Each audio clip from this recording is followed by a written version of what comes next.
Good afternoon. The city of Toronto remains under a heat warning as the heat wave continues to scorch southern Ontario. The Toronto District School Board is warning students and parents about uncomfortable conditions at some schools due to the extreme heat. CTV's Rahim Ladhani has been following the weather story on this Monday. He joins us now. Rahim, how is the afternoon air? Well, you know, Michelle, right now there is a bit of a breeze and we're in the shade, so it's not terribly uncomfortable. But certainly if you're going to be outside for a long period of time, you definitely want to make sure that you are staying hydrated.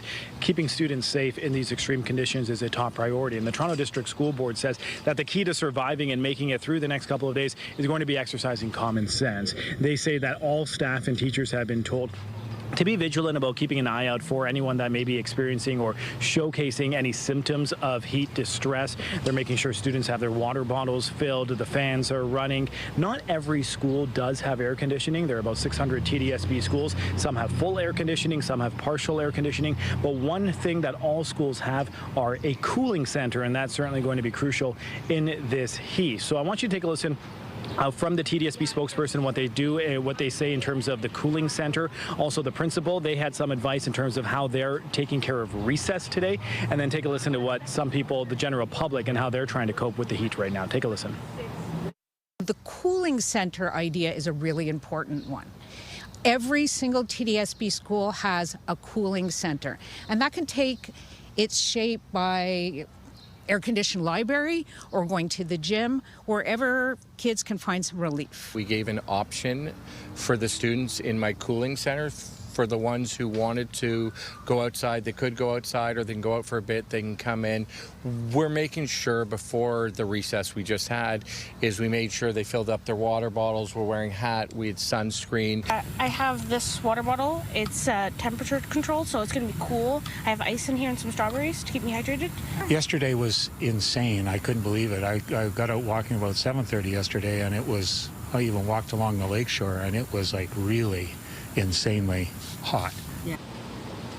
Well, speaking of walking along the lakeshore, if you were there, you obviously took a look at Sunnyside Park, and you may have seen a lot of swimmers not in the pool. Obviously, going to a pool is an easy way to cool off from the heat, but for several hours yesterday, that pool was closed because lifeguards refused to work, saying that it was too hot for them to work. And so this was a very challenging time for many families and kids who had tried to beat the heat by going to Sunnyside Pool. After a few hours, it did open, but it's raised a lot of questions in terms of were the proper precautions put in place for the lifeguards to make sure that they are taken care of, and then also was there foresight on the city's part to make sure that these precautions were in place ahead of the heat wave so that all families could enjoy the pools.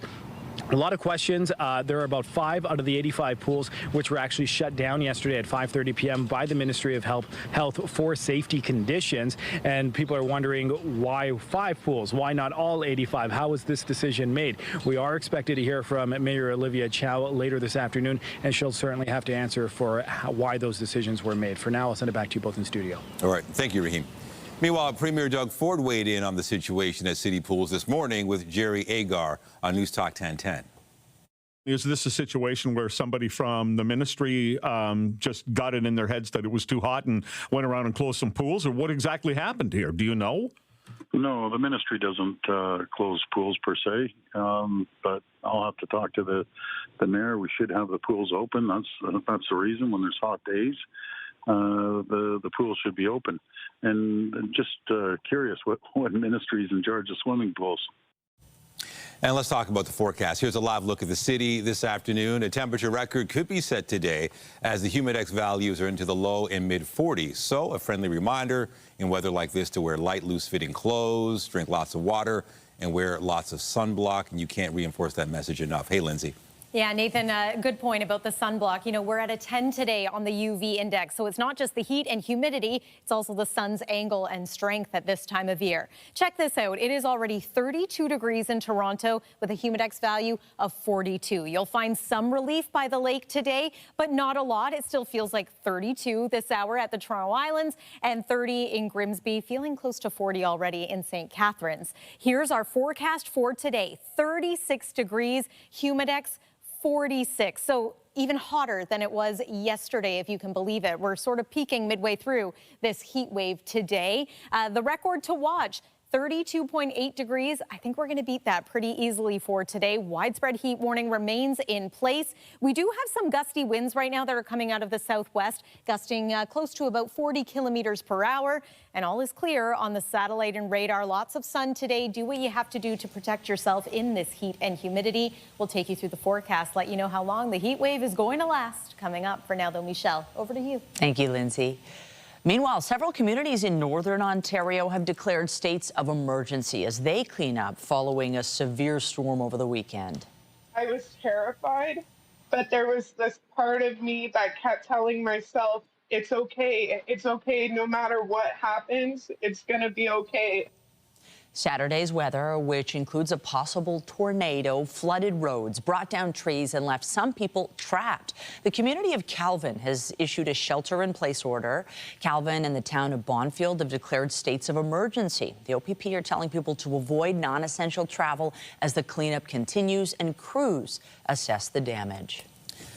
Hamilton police say they've located the remains of Shalini Singh, a 40-year-old woman reported missing last December. Her common-law partner has now been arrested and charged with second-degree murder in her death. CTV's John Musselman has been following this investigation. He joins us live with the update. John. Well, Michelle, a devastating day for Shalini Singh's family as it was confirmed that the human remains found in the landfill site were her. Her common-law partner, 42-year-old Jeffrey Smith, has now been charged with second-degree murder and indignity to a body. Now, police held a news conference here this morning in Hamilton to update us on this case. Shalini went missing in December. She was last seen on security video entering her building in Hamilton, but she was never seen leaving. And that's when her family got concerned. Police got involved. And their theory was that she was killed in the apartment and then disposed of through the garbage disposal system within that apartment building. That's what led to the search at the landfill site, and that's when police made the discovery of the human remains, and it was confirmed by the Center for Forensic Sciences. Here's what the detectives had to tell us just a short time ago. Last Friday, on June 20th, DNA analysis from the Center for Forensic Sciences confirmed that those remains were those of Shalini Singh. Later that day, 42-year-old Jeffrey Smith of Burlington, Shalini's common-law partner at the time of her death, was arrested without incident. He has now been charged with second-degree murder and indignity to human remains. Now, Smith has been held in custody, made his first court appearance on Saturday. We're also told by detectives that the Singh family is asking for privacy at this time as they deal with this devastating news. Reporting live in Hamilton, I'm John Musselman. I'll send it back to you. Thank you, John. Durham Regional Police are investigating a murderer in the parking lot of the Ajax GO station. Details are scarce, with police only saying they were called to the area around 11:30 last night. CTV's Beth McDonnell is following the investigation and joins us live with more. Beth. Nathan, Durham Regional Police recently cleared the scene here at the Ajax GO station after a man was found with gunshot wounds last night. Officers say around 11:30 they got a radio call to assist an ambulance. When they arrived, they found a man in his 20s in the pathway behind the parking garage leading to the station. He was suffering from gunshot wounds, then rushed to a trauma center but didn't survive. Investigators are reviewing video and believe the shooting happened sometime shortly after 9. Police are looking for a male who took off on foot. I believe a train came in shortly thereafter, but how busy it would have been at the time, it was around 9-10 p.m. we believe this occurred, so there is the potential that witnesses were in this area. So we're asking if anyone saw anything suspicious, anything out of the ordinary, anything that they may think we should know to come forward. This is Durham's 4th homicide of 2025. Reporting live, I'm Beth McDonnell. Nathan and Michelle, back to you. Thank you, Beth. An investigation is continuing following a fatal stabbing at a city-run shelter in North York yesterday. It happened just after noon Sunday at a shelter near Wilson and Beverly Hills Drive. Police say 2 men in their 50s were stabbed. 1 man died in hospital as a result of his injuries, while the other suffered non-life-threatening injuries. Police arrested a man in his 70s at the scene. Investigators gave an update yesterday. We understand that these incidents are alarming and are concerning for people in the community. Please rest assured that we are dedicating all the necessary resources to this investigation, and you will see an increased police presence in the area. Police have not given any details about the relationship between the three men, and they're asking anyone with information to come forward. A man wanted in connection with a sexual assault that happened on Saturday is now wanted in a second incident. 32-year-old Anthony Nguyen is accused of assaulting and sexually assaulting a victim on the Dufferin subway platform around noon yesterday. He's also wanted in connection with an incident at Bathurst Station on Saturday. He's described as standing about 5'10" tall with a medium build, black hair, last seen wearing a black shirt, blue jeans, black toque, and black and white running shoes. Police are asking anyone with information on his whereabouts to come forward. And police were investigating an attempted bank robbery in Scarborough early this morning. Police were called to a bank on Port Union Road just before 3 a.m. When they arrived, they found an excavator at the scene and extensive damage to the building. Police say the suspects left before they were able to get their hands on any of the money. They've not provided any suspect descriptions. Still to come on CTV News at noon, today marks 40 years since the Air India bombing. We'll have more on the deadliest terror attack in Canadian history a little later in the newscast. Iran is vowing to retaliate in response to U.S. strikes on its nuclear sites over the weekend. The door for diplomacy should be always keep open, but this is not the case right now. The White House has described strikes by U.S. forces on 3 key Iranian nuclear sites as a major military success. Iran says America has crossed a red line and is reserving all options to defend itself. Iran's top military leaders met this morning to discuss the country's next move. Meanwhile, Israel's military confirmed today that it struck an underground enrichment site, which the U.S. also struck on Sunday. Well, Prime Minister Mark Carney says he spoke with U.S. President Donald Trump overnight about de-escalating the situation in the Middle East. Carney is currently in Brussels for a summit with the European Union, and he is expected to sign a new deal expanding Canada's relationship with the European bloc. CTV's Jeremy Charon is in Brussels with more. Prime Minister Mark Carney kicked off his first full day here in Belgium with a walkthrough this morning of a cemetery, a military cemetery in Antwerp, Belgium, where more than 300 Canadian soldiers were killed alongside Belgian fighters during the Second World War. That starts what will be a Canada-EU summit here in Brussels for the Prime Minister. He'll meet with leaders of the European Union, where the two sides will sign a new pact, a military and security pact, security and defense pact, that will allow both sides to work together in the future when it comes to procuring military equipment. The Prime Minister will then make his way to The Hague, Netherlands, where tomorrow he'll start or he'll attend the NATO summit, where leaders are expected to focus on a new pledge for military spending. The Prime Minister only earlier this month announced that Canada will invest $9 billion this year to reach the current NATO target of 2% of GDP on defense spending. That target is expected to increase at this year's meeting. Secretary General Mark Rutte has made it clear his goal is for the alliance to collectively agree to a new target of 3.5% military spending. That is expected to be a challenge for Canada, and a timeline has yet to be decided or agreed upon on how long that will take. Jeremy Sherrill, CTV News, Brussels. Today marks 40 years since the worst terror attack in Canadian history, the bombing of Air India Flight 182. On June 23, 1985, the flight took off from Toronto, heading to Mumbai. A bomb planted by 6 separatists exploded while the plane was over the Atlantic Ocean, just off the coast of Ireland. All 329 people on board were killed, including 268 Canadians. This attack remains the largest mass murder in Canadian history. Memorial events are being held across the country today, including here in Toronto. Meantime, an Angus Reid survey suggests many Canadians are unfamiliar with the tragedy. 32% of people surveyed say they have never heard of the incident, with only 9 people saying they are very familiar with the tragedy and its aftermath. Meanwhile, just over half of people surveyed say the bombing has never been treated like a Canadian tragedy. 65% of respondents say it should be taught in schools. To other news, wildfires continue to burn across Western Canada, but in some parts of the prairies, residents are being allowed to return to their homes. However, many are choosing to stay away for now, saying it's not worth potentially having to leave again. CTV's Alex Carpa reports. It's been an active wildfire season in Western Canada, particularly in Manitoba, where over 902,000 hectares of land have so far burned throughout the province. The early wildfire season prompted thousands to evacuate their homes across the prairies, but with recent favorable weather conditions, many are now returning home.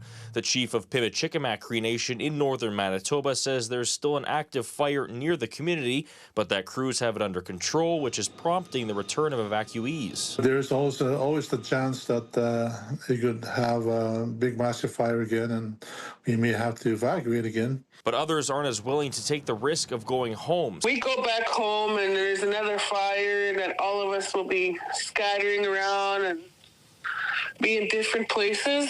Like, I don't want to experience this anymore. Friday marks the first official day of summer, and Environment and Climate Change Canada is forecasting this season will be warmer than normal, setting the stage for more wildfires to flare up. Climate models are really predicting fairly large dry areas again over the summer, so while we might have a bit of a lull, we do kind of expect fire activity to probably kick back up probably in midsummer and later, I think. As for Monius, he understands the situation could change at any minute. But try to be ready just in case something happens again. Although there is a risk, Monius is adamant he wouldn't put any of his residents in harm's way if he didn't believe it was safe. Alex Carpa, CTV News, Winnipeg. Meanwhile, some people in the Halifax region have been allowed to return home, but a forest fire on the province's eastern shore is still burning. RCMP, Halifax Fire and Emergency, as well as the Department of Natural Resources, have been battling the fire since Sunday afternoon. An evacuation order remains in place for several streets in the Halifax area. Well, nominations have opened today for the by-election in Ward 25, Scarborough Rouge Park. Voters will be heading to the polls in September to fill the vacancy left by former councillor Jennifer McKelvey. CTV's Natalie Johnson has been following the story and joins us now with more. Natalie. That's right, Michelle. Jennifer McKelvey represented Scarborough Rouge Park since 2018, and now that she has been elected federally, the race is wide open for hopefuls looking to take that council seat. Already this morning, since the nomination period opened, half a dozen people have made it official. They want the job.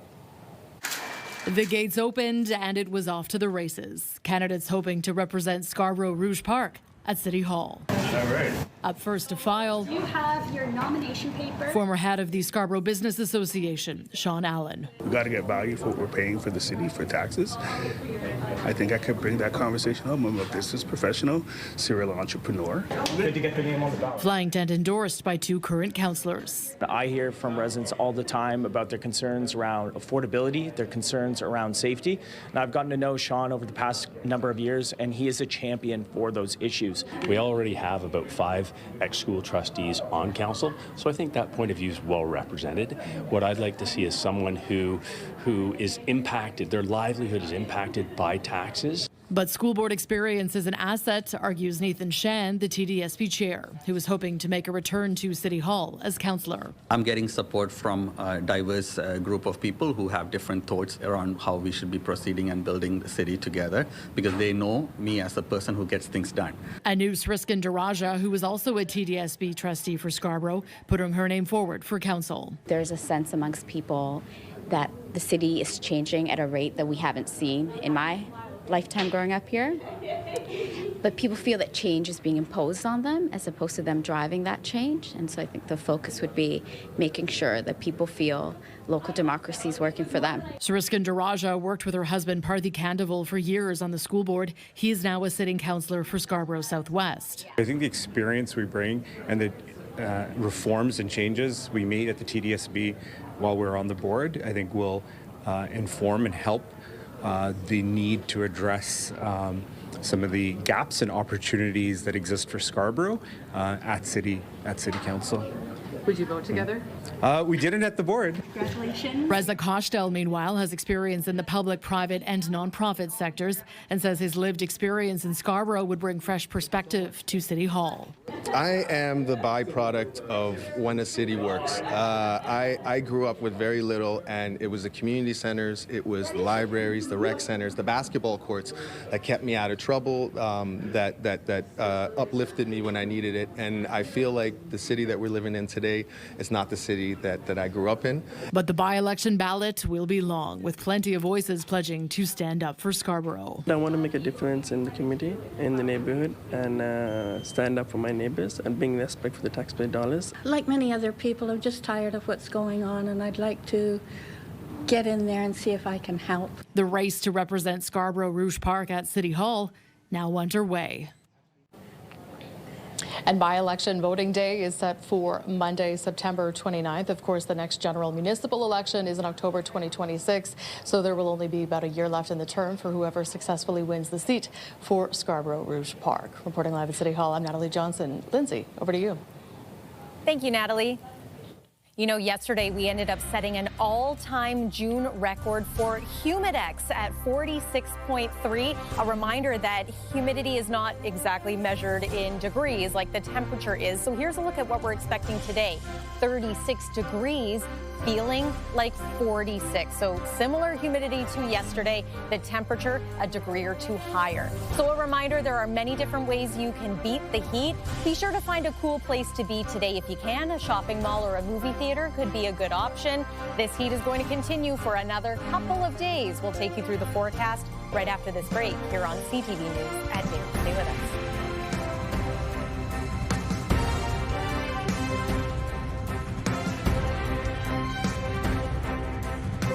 When you see it happen, send it to CTV News. Text 10400 from your screen to ours. Text 10400. Well, weather is the big story today. You really got to take care. Yesterday, it was hot, and today is going to be even hotter. And I found it so oppressive yesterday, just being outside for a little bit. So the idea that there's going to be even more heat and humidity, yeah, it's worrisome. You have to be smart. I mean, I love the heat as well, but in small sample sizes. You can't just be out there for several hours. Even 20 minutes is a long time in the heat. It's true. And I mean, we're privileged enough. We're inside an air-conditioned studio right now. It feels pretty good, but lots of people work outside. Many people don't have access to air conditioning. So this type of heat, it's not just uncomfortable, it can be dangerous, especially considering we are in a multi-day heat event. It's going to continue for today, for tomorrow, and really even part of Wednesday. But some relief from the heat and the very strong sun is coming in the 7-day forecast. Let's take you through it. Weather is brought to you by the Presler Law Firm Injury Lawyers. You don't pay unless they win. Today, though, a scorcher. You're not going to find any relief outside. It really just feels like you're standing in front of a hairdryer when you step outside, because not only is it hot and humid, it's also quite windy today. Those winds gusting upwards of about 40 kilometers per hour in many areas. Winds are going to ease as the day goes on. These temperatures, though, are only going to go up. And it's worth pointing out that because we are at the point in the season where we've got a lot of daylight, a lot of daytime heating, we are reaching our warmest point of the day later in the day. So yesterday it was at 5 p.m. Look at these temperatures. It's not just us in southern Ontario, but right across the eastern half of the continent, especially in the southern U.S. Millions of people under some form of a heat warning today. We are at a 10 on the UV index here in the city of Toronto. It's at an 11 in the Windsor area. So very strong, the angle of that sun. Don't forget the sunscreen. If you're going to be venturing out today, bottle of water, a hat, a good idea. Make sure you're staying hydrated, because look at these temperatures right into the evening hours. Anyone with a backyard pool doing okay today, hopefully. But yeah, feeling into the 40s. As late as 9 p.m., it's going to feel like the 30s through the overnight hours, too. That's part of the reason that a heat warning like this gets issued. Look at that. That is our forecast overnight low, 25 degrees, humidex 32. That would be warm for a daytime high at this time of year. But Very uncomfortable, borderline unsafe for many, everyone under the heat warning today, including our friends in northern parts of Ontario. Let's talk about tomorrow. Not quite as humid, but you know it's a hot week when suddenly we're saying feeling like 42 isn't quite as humid. 33 degrees, the forecast high. I'm expecting a slight increase in cloud cover and the chance of a passing shower or thunderstorm as well. Nothing to show you as far as that's concerned for today. We're pretty quiet here on the satellite and radar really for the next couple of days. This line of storms looks like it's going to fizzle. Let's just let the forecast radar play out here because I do want to touch upon the fact that heading into Wednesday, we also have a slight chance of a passing shower, but it looks as though the wet weather is going to hold off until about Thursday and Friday of this week. And when that arrives, we're also going to cool down. So about 29 degrees for the high on Wednesday, 22 for Thursday. That's going to feel like a nice change. 24 degrees on Friday with some showers as well. Heat is going to start to build into the weekend. It's going to be feeling into the 30s again by Sunday. That's the weather for now. I'll send it over to you, Nathan. All right. Thank you, Lindsay. The Oklahoma City Thunder have won their first ever NBA title. For the first time, the NBA champion resides in Oklahoma City. Toronto native and NBA MVP Shai Gilgeous-Alexander led the Thunder to their first title, beating the Indiana Pacers in 7 games. He scored a game-high 29 points while adding 12 rebounds and was named Finals MVP. And Shai Gilgeous-Alexander is leading a new generation of Canadian basketball stars who've taken the NBA by storm. It really is so exciting. CTV's Kamal Karamali has more on Canada's growing impact on the court. Gilgeous-Alexander didn't slow down. A thrilling NBA Finals. One game for all the marbles. That went the distance. But the story of some of these big-time ballers began far from the big arena lights. Here in small-town Ontario, at community courts and school gyms is where it all started for Andrew Nembhard. His former coach, Gus Gymnopoulos, now watching him in the finals. He's like family to us, so it's a proud moment. Nembhard, one of 4 Canadians in this year's finals, tying a record set last year. On the Oklahoma City Thunder, league MVP Shai Gilgeous-Alexander from Hamilton, Ontario, Luguentz Dort from Montreal. On the Indiana Pacers, Andrew Nembhard from Aurora, north of Toronto, and Benedict Mathurin, also from Montreal. Dwayne Washington coached both Gilgeous-Alexander and Nembhard, signaling a major shift in Canadian basketball talent. The players are better because the training has gotten better. Coaches and developers has taken their craft a little more seriously. And that's because the developmental program has also gotten better. Government funding has increased, paying for better coaches, better courts, kids now playing at an earlier age. Club basketball exploded, and so you've got tons of clubs all over the place. Kids have places to play. The barriers to entry are low. And that's created better local competition, with young American athletes now coming up north. Not only U.S. athletes, we're talking athletes from all over the world coming into our school programs because they understand, hey, there's something good happening in Canada. Part of the rise in talent is also cultural. When the Toronto Raptors started the franchise in the 90s, it got more kids playing. Now those kids are all grown up. And if you look at all the NBA guys, like they're kind of at that age right now where they would have been impacted by that. Knowing a new generation of basketball fans are watching these finals now, imagining they'll be the next Canadians crowned NBA champions. Kamal Karamali, CTV News, Toronto. Kevin Durant is on the move in a blockbuster NBA trade. ESPN first reported the 15-time All-Star is heading from the Phoenix Suns to the Houston Rockets. In exchange, the Rockets are receiving Mississauga's Dillon Brooks, Jalen Green, and 6 future draft picks. Still to come, concerns about kids' phone usage. We'll have more on new research looking at the addictive nature of phones. That's when we come back.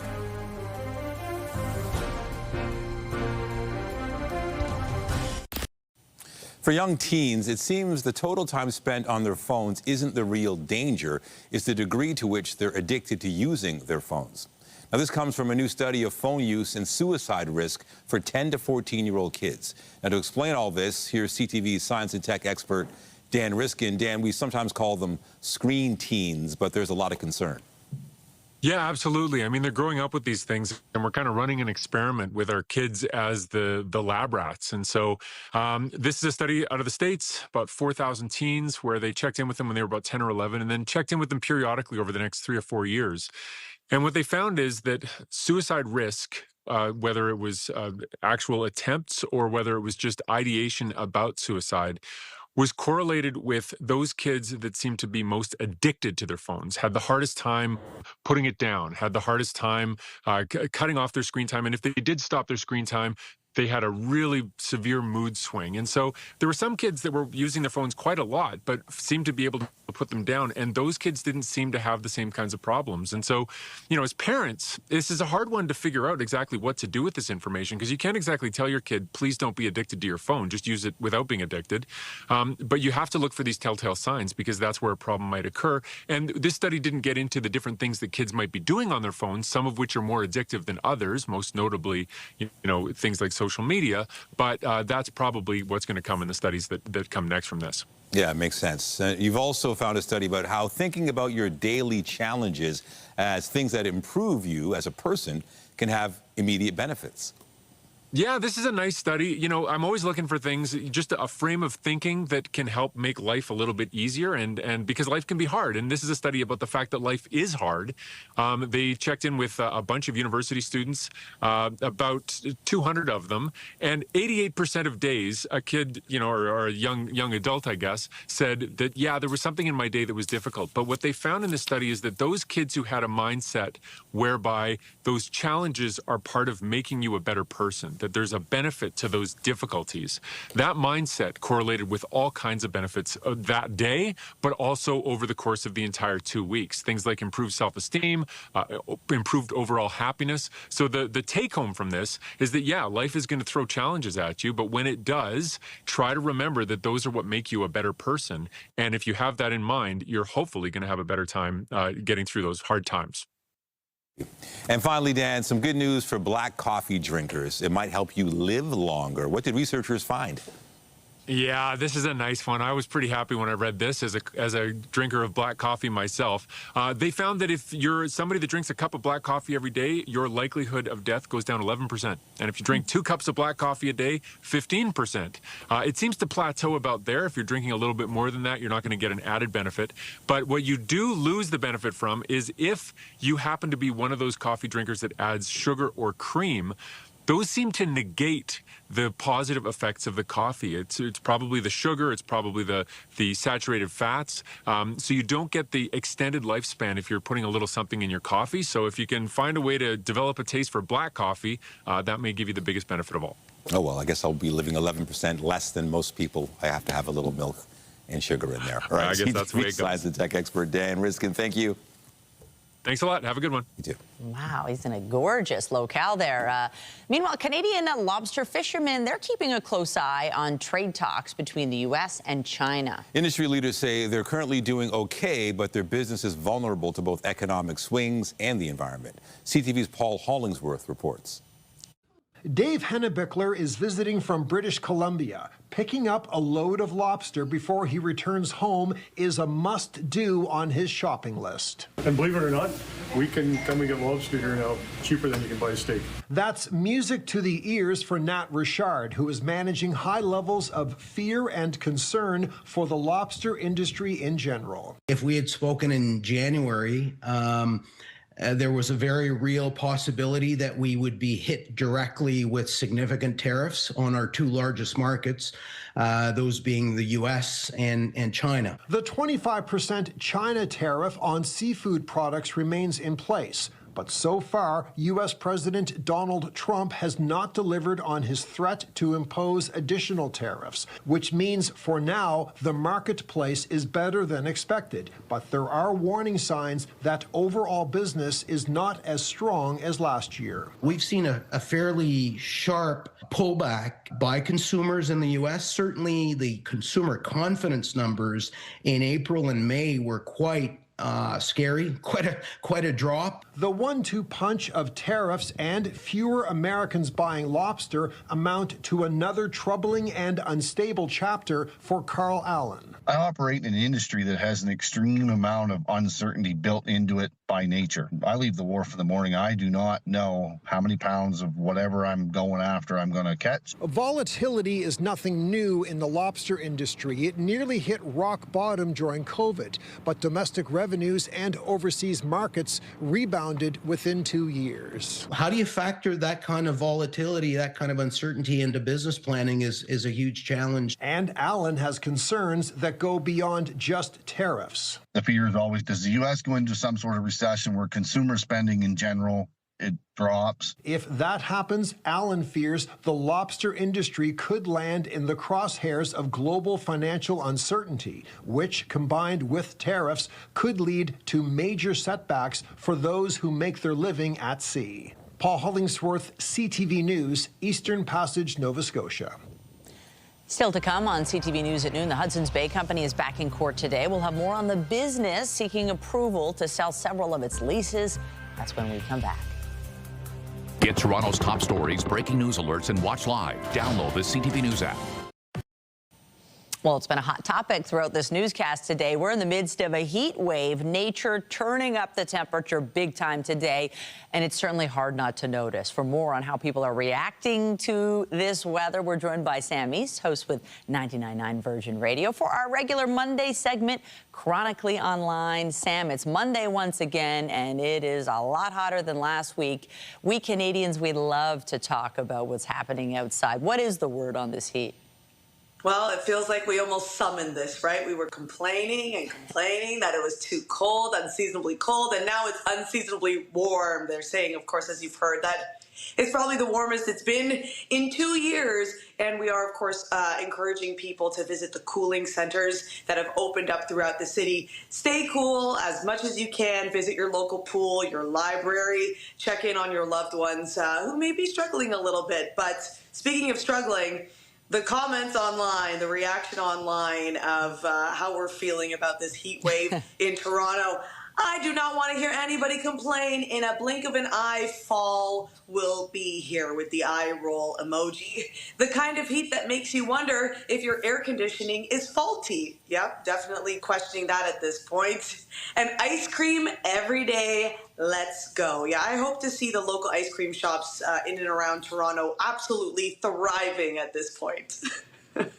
Be packed, the ice cream. There were lineups over the weekend at the ice cream shops in my hood, and boy, it's hot. We were at the Jays game yesterday, and you know, it's so cool when the dome is open because you get that view, but when I saw that it was closed, we were rejoicing because the idea of sitting in the heat, I mean, it would have been oppressive for sure.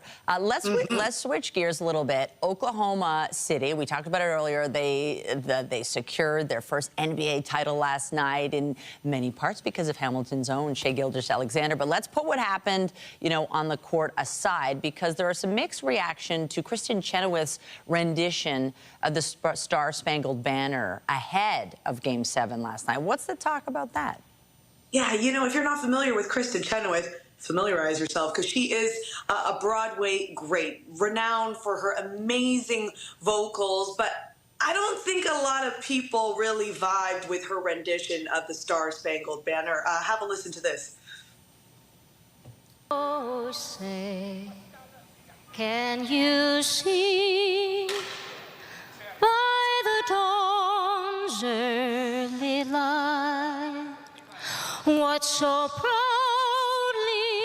we held at the twilight's last gleaming, whose broad stripes and bright stars through the perils. So, I mean, from my perspective, beautiful. She's hitting the notes. But if you go over to the comments section, not so much of the same vibe. Now, keep in mind, this is the woman who was most known for playing Glinda up until recently, when Ariana Grande took over that role. But the reaction here, that's Glinda. What did y'all expect? Of course she was going to give her sort of Broadway take on the Star-Spangled Banner. and other people saying there are less than 1,000 people on the planet who have the vocal capability of Kristen Chenoweth, so I don't want to hear it. And someone else simply saying, oh my God, love her, but no, no, no. Now, later on in her performance, she really took that last note to a very Broadway sort of feel. The Kristen Chenoweth hate in this comment section is crazy. I don't think y'all know who she is. So yeah, she had her, her theatrical spin on it. I think she did amazing. Maybe I'm a little biased on that, but I'm a big fan of her, so I like what she did. People love to weigh in on the anthem, and there's different styles out there. I can't sing, so I think that's incredible.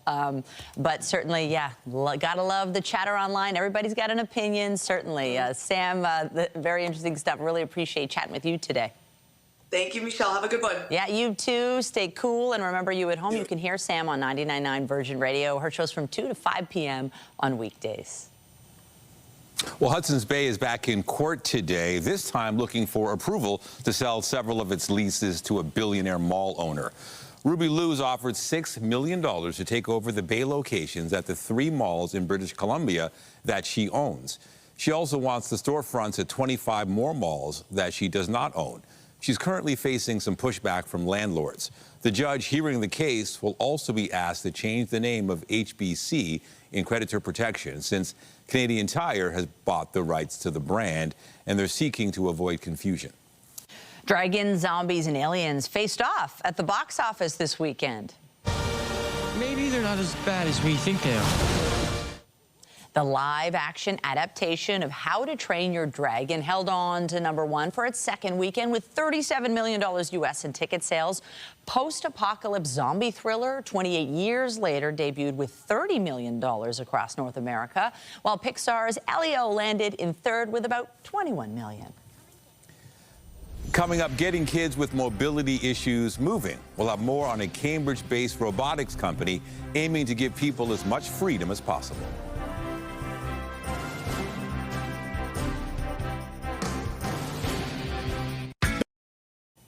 Walking is something many people take for granted, but for those with mobility issues, it represents a major milestone. Now, a Cambridge-based robotics company is working to make sure as many people as possible can get up and about. CTV's Hannah Schmidt has the story.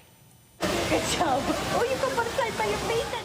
In the tranquil Cambridge Butterfly Conservatory, 11-year-old Mitchell is walking, not with a cane, but with something far more futuristic. A robotic exoskeleton. Mitchell was born with a rare genetic condition that we figured out probably in his second year of life, but we started to notice some issues when he was about 8 months old.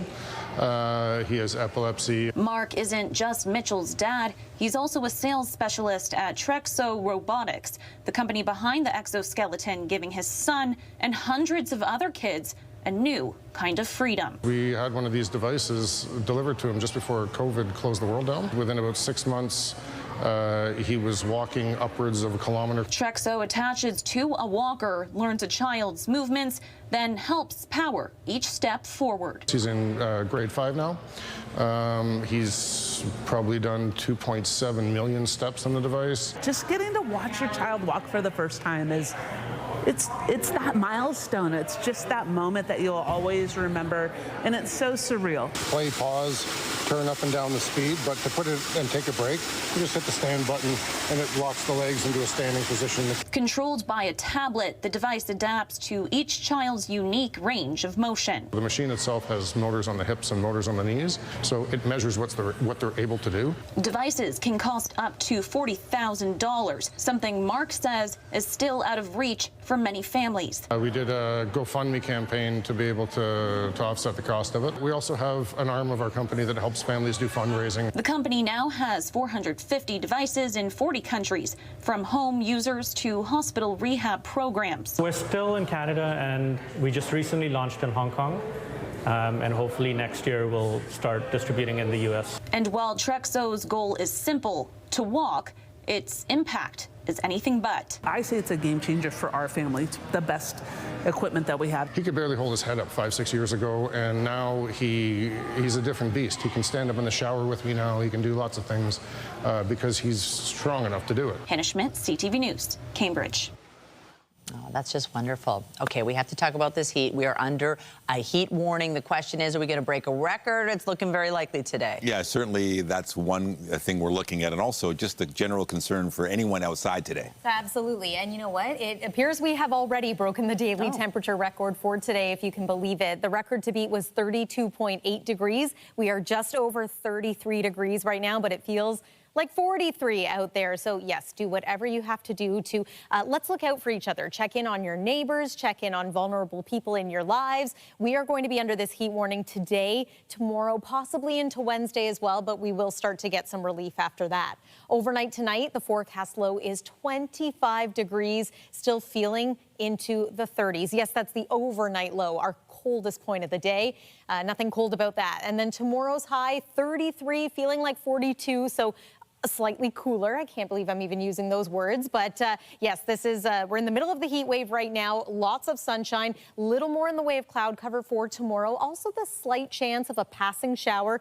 Even the slight risk of a thunder shower. It's not looking like a sure thing right now, but there could be enough energy there for that. Into the day on Thursday, we're starting to get some relief from the heat, and then things do look to be a little unsettled as we make our way into Friday and into the weekend. But yes, take care, everyone, today. Stay safe in this heat and very oppressive humidity. Nathan and Very Michelle. true. Good advice. Thanks, Lindsay. And that is CTV News at noon. Remember, you can get Toronto's breaking news all day long on CP24 and at ctvnewstoronto.ca. For Lindsay Morrison and the whole team here, have a pleasant afternoon. I'm Michelle Boudet. And I'm Nathan Downer. Be sure to join us later for CTV News at 5 and 6. Have a great day.